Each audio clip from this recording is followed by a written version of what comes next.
What's up, YouTube? Today we have a moped. Not my favorite thing to paint, but you know, it gotta get done. Boss man said gotta get done, it gotta get done. Now, this color, very hard color to cover. I used red primer and it still needed like 4 coats to cover the primer. And we had a little situation with the paint job, and I'm gonna show you all that and show you how I fixed it. We have the Mini SRI Pro Light. I don't even know if they sell this gun anymore, but very good minigun. I'm still waiting to get that DV1 minigun, but I haven't got my hands on it yet. Now, I already waxed and grease removed the whole job. Now you definitely gotta use that tack rag. I turn my air pressure up on my paint gun and I blow. You wanna get as much trash off of everything. I tack the plastic around it, everything. I tack the panel like twice. Now you see that little burn through at the top left of the moped there, that's what gave me the problems. Now I got the burn through blocking the primer. Now I already knew, because I've been painting for a while, that it might give me problems, but it might not. And it did.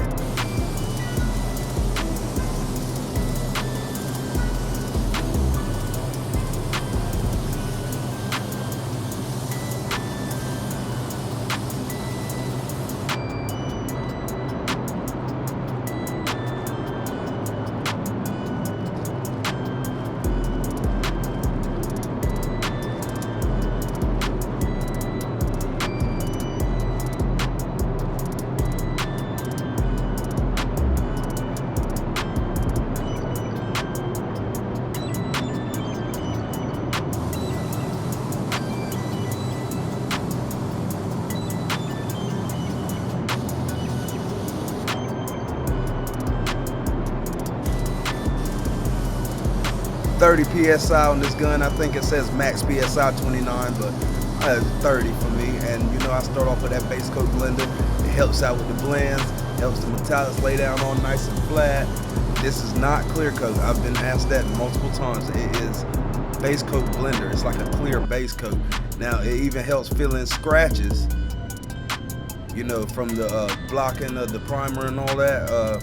I mean, I block it with 400 grit and then I go back over it with 600 grit.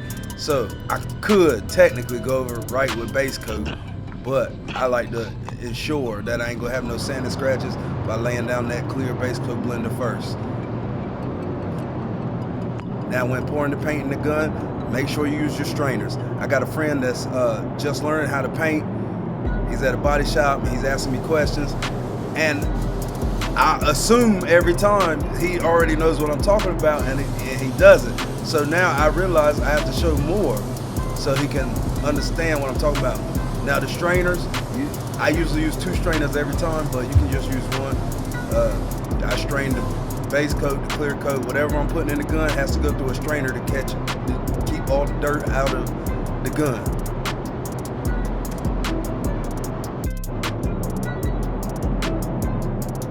Now, I don't know if you can see it in the video, but right there where that burn through was, it's like a little ring around the burn through. Now, I use 800 grit, a soft sanding block. It came in my door block sanding kit. Don't use a hard block because the edges might dig into that base coat. Now, wait till the base coat is dry.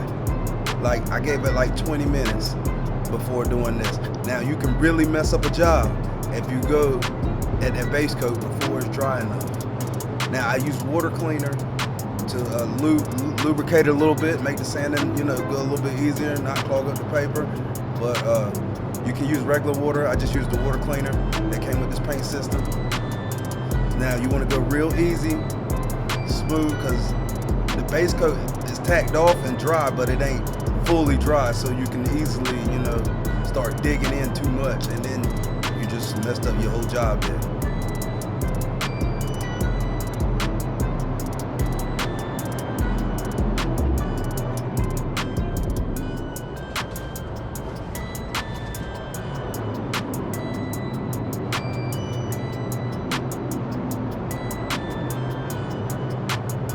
Make sure you dry off all the water back off the panel, because you definitely don't want to start spraying base coat when there's water on it.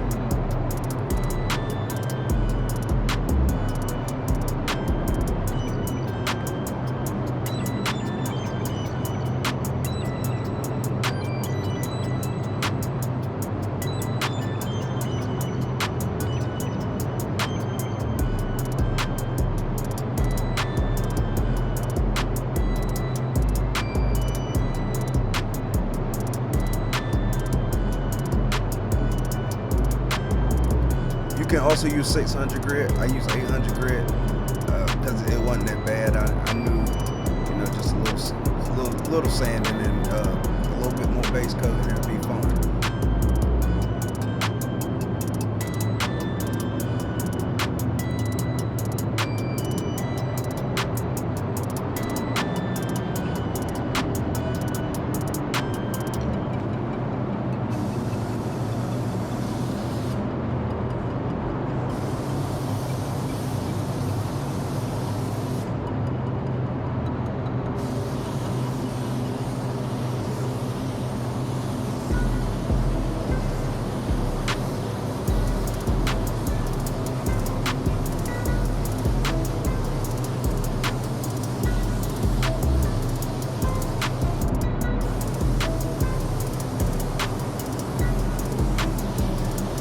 See how transparent that color is just by looking at that yellow tape. It's really hard covering, even with the red primer.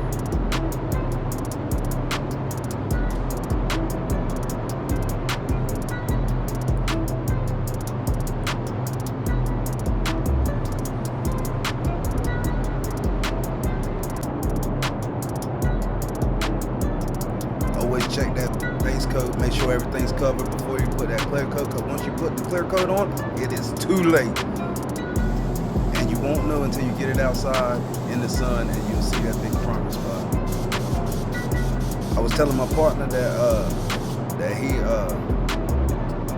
I was trying to explain how a paint gun works, and that the first pull of the trigger is just air, and then the pull after that, depending on how hard you pull it, the more paint comes out. And that's what I just decided to leave that clip in there, because I know he's gonna watch it, and I just wanted to show him, because he actually lives about 5 hours away from me, so it ain't like I got him right here beside me and can show him how to do it. So the best thing, make a video. Now that first coat of clear, beautiful, beautiful. I'm using fast clear, so I'm not really worried about too many runs or nothing like that. And I want it dry and out of the shop quick, because I didn't enjoy doing a moped. I don't enjoy doing it. It always seems like the smaller jobs get the most trash to me. And I got some trash in it, but a little wet sanding, a little buffing, and it'll look good.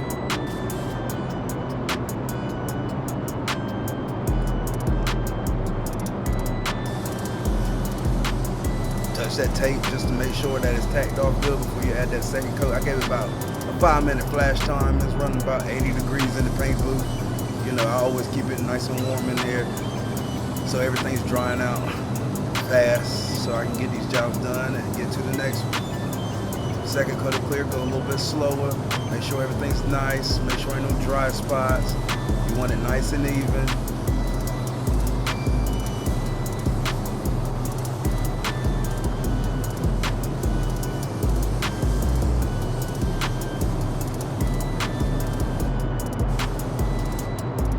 Gotta use that left hand sometimes.